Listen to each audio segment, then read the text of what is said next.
All right, and what is up, you fine humans? My name's Dventrix, and today we are going to be looking at the Joseph Stalin, the IS, the Tier 7 Russian heavy tank. Now, this thing is an absolute beast, let me tell you. It is the definition of a flying derposaurus, if you ask me. Here's just a quick little fun replay I had in the SP1C. I'm coming up, trying to get a little bit greedy, going after the IS-3 right there, and hopping it, and boop! Yeah, I kind of got stuck right there. Yeah, and this IS fully doesn't realize it yet, but there's this Yak Tiger behind me who basically just rips me apart. But yeah, this part made me laugh, and I just want to include it as the intro to this video. We are able to finish off the IS, but then this Yak Tiger behind me, he just comes and he just rips me apart. So, GG, no re, I guess that was a fun thing while it happens. But back to the main topic of the video today. Today, we are going to be looking at the IS. Now, this thing is what you would expect from a Russian heavy. And I think that this is like the first real Russian heavy of the line. Now, a lot of people would also argue saying that, you know, the KV-1 and the what's it called? Oh, yes, the KV-1S are both pretty Russian tanks. But the KV-1 and the KV-1S offer, you know, pretty different play styles than I would say, you know, the preceding heavies afterwards. Now, this first match is fought on the glorious map of Canals, and we're going to push hard. We're going to push hard forward, and we're going to try to spot out, try to, you know, get into a position where we can send off some fire.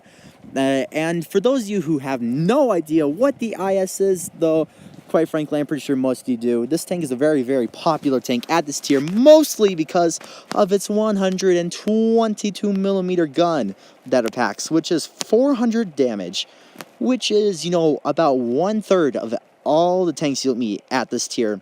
And, you know, even more of tier 6s. And you load high explosive, you shoot into these new introduced light tanks, and bam, you can do 500, sometimes even 600 damage in a single shot at tier 7.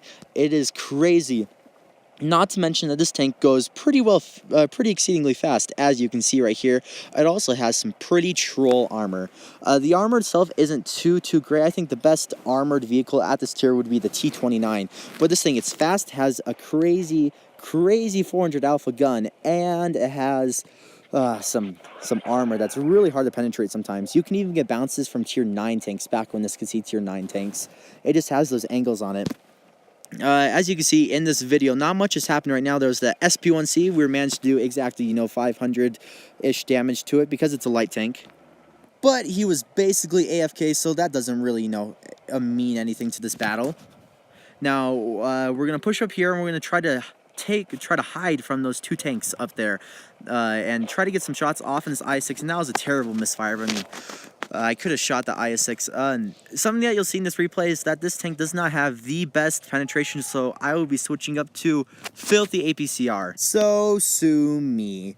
This tank, it's what you have to do, especially when you're going against heavily armored, and look at that shot right there, 380-something damage to a top-tier tank above me. Oh, this thing is so good. This thing can really hold its own against tier 8 tanks because of its massive alpha. Its 12.1 second reload time is a bit of a downside, and its DPM is not the greatest, but it is still able to, you know, hold its own. Now, what I'm doing right here is I see that there's two turretless tank destroyers against the fastest tank in the game, the RU Schwapanzer, and I'm going to try to, you know, bully him out of here to protect these two very dangerous tank destroyers on our team right here. Sadly, the RU got away, which is fine. I want to push up here, and I want to try to stop. I know that there's an IS-3 Defender, which is right there, and an IS-6 coming up here. And switching over to the APCR, because that tank is something I need to get out of here. IS-3 Defenders and IS-6s are probably some of the most powerful tanks at the tier. IS-6 gets away, and I'm just going to back down. Saw that he just shot. I'm going to push around, and I'm going to land another massive shell into the side of that top-tier tank right there. And bounce an RU heat shell while I'm at it. This thing, it can bounce so many things that, you know, it shouldn't be able to bounce. Now I look around, and we are down 2 tanks, and I see that there are people behind me trying to snipe me. The IS-3 Defender is coming up to try to get me, and this IS-6, I cannot worry about the IS-3 Defender. Thankfully, he's taken out. Thankfully, that RU over there was also taken out. But I still managed to catch a shot from the IS-6 and the tanks behind me, and now things are looking a little bit better. We're tied on tanks right now, and now we're actually ahead. And you see what it is, I backed up beneath that tank's gun depression. The IS-6 came out trying to get a shot over me, but he doesn't have the gun depression. So he comes out, and he can't shoot at me, so he pushes forward because he really, really wants to get the shot. And that ends up, getting him killed because of it. Again, I'm going to flip over the APCR here, try to get an extra damage to the IS-3. Hopefully trying to get a ammo rack, but alas, that was not meant to be. Now I'm going to push up here and help these tanks take out that J-Panther. Because they need some help. Just kidding, they don't. It's always good to help your teammates, though. And looking at it, I kind of still steal kills right there. Kill steal, that's the thing. But it's fine. It's fine. Thankfully, the IS-3, he was also looking for a shot with me, and he's trying to shoot me, and he ends up getting killed for it. Now, something really important to learn in this game of World of Tanks is do not die. It sounds simple enough, but do not die, especially if you're on low hit points, because the enemy team will come and they will make mistakes to kill you because they're greedy for kills, and you can use that to your advantage. I think the biggest part about this game is the psychological warfare of this game. Another reason why the IS is so powerful is because people have known this tank to be so powerful, so they deem it as more powerful than it probably actually is. And there we get 2 kills right there. Yeah, it seems like a pretty standard battle. Most of our damage was against high-tier tanks, though, and we end up getting a mastery for this thing, tank sniper and a Confederate for our 3,530 damage done, which is a great replay. Our next replay right here, this video is a 3-game treat. Our next video right here is going to be in the IS, obviously, and it's going to be on the map Rockfield. My bad, Rockfield. Now, this Rockfield, looking at it, I'm pretty worried about that Cromwell Berlin because he's from the clan SRT, Sparta, and they are known to be extremely good players. I think they're ranked 2nd in the entire NA server. So looking at him, and he's in a very strong tank too, I'm a little bit worried. But if I can coordinate my team to come down here, and if we could all go the same way, because coordination is huge in this game too, then we should be able to take this out because I am a heavy, and we have 2 heavies, they have 2 mediums. And if we're able to, bully their mediums out of place, then we should be able to win the southern flank. Going back to the details of this tank, Tier 7 is home to a lot of really powerful tanks, and originally when this game first came out, the IS was the king of Tier 7. It offered an extremely, powerful playstyle, and it's very easy to pick up. This tank is the king of peekabooming, which you will see a lot of that being done in the last replay, and especially this one too. Now I'm going to push down to my favorite spot, which is where the MT25 goes. Oh yeah, and the VK, if you're paying attention to the chat, is kind of an idiot. He basically kills himself and the MT25, which is terrifying because there are 2 tanks that we basically just gave him for free. But yeah, you want to learn how to play this tank, learn how to peekaboom. For those of you who don't know what peekaboom is, although I'm sure most of you do, it's basically where you shoot your massive high damage shell, and then you go and you hide back and cover. Wait for the long reload, pop out, shoot your massive high damage shell, and then hide back. So I'm going to shoot this Chi-Ri right here for, a nice 389. I'm going to pull back behind this rock. So now no one can get a shot at me.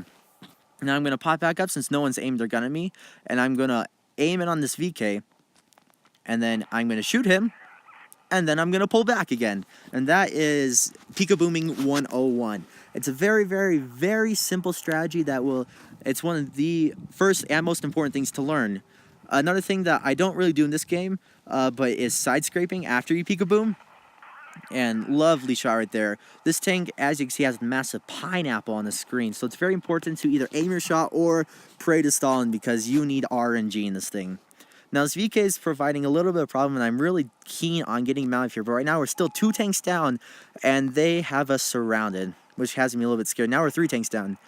Luckily, I see that KV2 out in the open. Shoot him. Not a very good place for you to be KV2. And now hide back behind the rock, which is pretty standard IS gameplay.